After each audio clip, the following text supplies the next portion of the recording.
เมนูนี้คันเอิ้นเป็นภาษาเวียดแม่นเกิมจางเจือบ่ฮู้ว่าไผเคยได้กินแล้วบ่เนาะคันให้เอิ้นเป็นภาษาลาวก็คือสิได้เอิ้นว่าเป็นข้าวผัดซีนงัวใส่ผักกาดดอง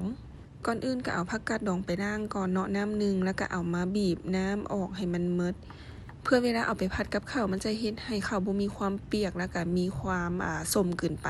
จากนั้นก็ใส่ไข่คะน้อเกลือซีอิ๊วขาวไปกับข้าวขาวถึงข้าวจะบึงคือเปียกแนวนี้นะแต่กับเวลาที่ผัดนะมันก็จะเฮ็ดให้ผัดออกมางามได้เดี๋ยวจะบอกเทคนิคเด้อจากนั้นเฮาก็มาคั่วตัวซีนงัวก่อนเนาะแล้วเฮาก็ปรุงใส่น้ำมันหอย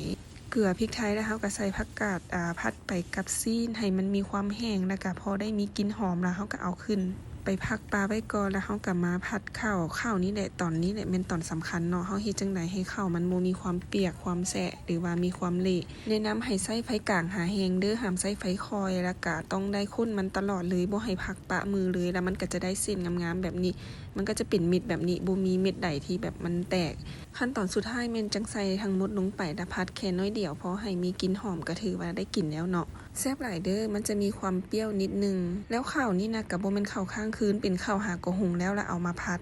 ลองเอาเทคนิคนี้ไปเฮ็ดเบิ่งเด้อ